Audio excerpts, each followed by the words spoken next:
Hi, it's Chris Foligno with New Vision Asia. Today I want to talk about how hard should you negotiate on price when working with a Chinese supplier. Well, I want to talk about those suppliers that you perhaps find on Alibaba or through your own sourcing efforts, suppliers you're going to see at the Canton Fair. This is nothing to do with suppliers that you're going to find if you're going to visit an area like Iwu, or you're buying from wholesalers, or where it's more of a bazaar type situation where they're going to really put up the price high and then you're going to have to build it down. I'm talking about working with either trading companies, through sourcing agents, direct with factories, but where you're buying quantities that are more than one case. So the process going through all that. Starting out, let's say you either have a new product that you're looking to develop, or you're sourcing an open market item and you come across a potential supplier on Alibaba. A quick side note, prices you see on Alibaba are normally just placeholders because they're putting out a bunch of different items, and they don't want their own competitors who are looking through Alibaba all the time to know what they're quoting, or it's a price that's so ridiculously low because they want you to contact them to get the negotiations going. So do not base pricing on you see a phone case for only 5 cents and think you're going to make a killing. Just a side note there, it never works that way. So let's say you've contacted some suppliers now. You have 5 or 6 suppliers you've decided to contact for this product. They come, many of them may not even contact you, but let's say 4 out of the 7, because there's always some that just aren't going to reply to your initial email. You gave them some basic specifications, you got it back. Now 4 of them have replied to you, and they come in with a range of prices. Step 1 of things do not do. Do not take the price, say it's $1, and then go back and offer them 20 cents. It's really not going to work that way at this factory level or trading company.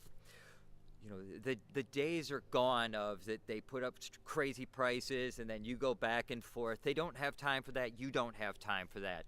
So they're going to take whatever quantity you looked at it, or if you didn't ask for a quantity, they're taking their base price and quoting it to you, and they'll reply back normally with the quantity that price is based upon. Now, take that number, put it into your metrics, and you add in your shipping and all that, and you take it out to your final price to see whether or not it works. And then you can negotiate from there. But negotiations are going to become around based on the materials, the quantity you want, as well as how are you shipping out the goods. Are you shipping it ex-works, FOB, delivered, duty paid, which that is going to be a completely separate video we're not covering here. So with that, then you'll go back and forth on that initial price based on quantities, the exact material, whether or not they can reduce a material or change packaging to meet the target price you want. But like I said, if you go back cutting the price by 80% and then wondering why they're not talking to you anymore, it's because they feel like, look, you're wasting their time. It's too far out of the range. Now, if it's maybe a 20% or 25% reduction in price you're looking for, they may come back to you, but they'll say, again, depending on the type of product, you know, if it's plastic injected, for example, okay, if you buy this quantity, then we can cut the price to here. And that's where you can start to get that negotiation going back and forth, as well as if you start telling them about your company, they see there's long-term potential, they may cut you a deal on these first products, knowing that down the road you're going to buy that larger quantity.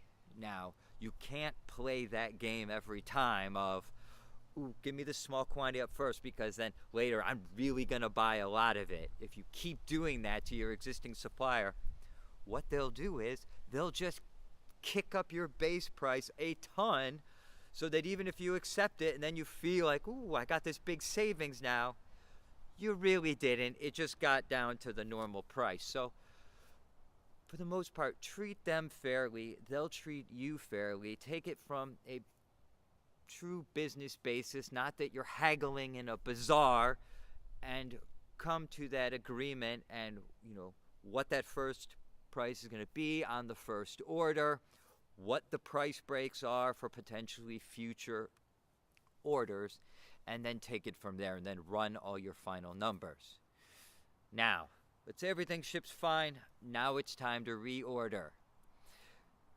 Here is where you can probably get a little bit of an additional price break. One, if it was your own product you developed, they're going to have higher efficiencies. You may be ordering that larger quantity now, so you get that initial price break, but they did develop an efficiency or they found a way to bring in a different component that you agreed upon first before making any changes that can keep the quality up but lower the cost. These are things you want to talk to them so that on round 2 you can get a few extra points in margin, and that's what we all want. There's, even though it might be a 33% margin and only up to a 35% margin, hey, 2 points is 2 points. So work with them on that, as well as they may have faster production time so you can turn the items around faster and keep the reorder train going, which they're going to like. And then down the long run, prices are going to stabilize out because they can only become so efficient. Your quantities can only get so big, unless it's crazy, but even then, there's going to become a point where the margins start to solidify. And in that point, what you want to do is just make sure that the quality is staying at the price point you wanted, and that's done by, which I always talk about, constantly inspecting the goods every order. Never let them, never ship without getting that done. But quick digression there. So that's how you negotiate. You don't go crazy with it, and that'll keep you on tap. The final side point to, he's just finished the negotiating. What else could there be?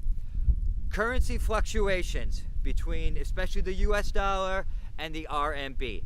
Keep an eye on it.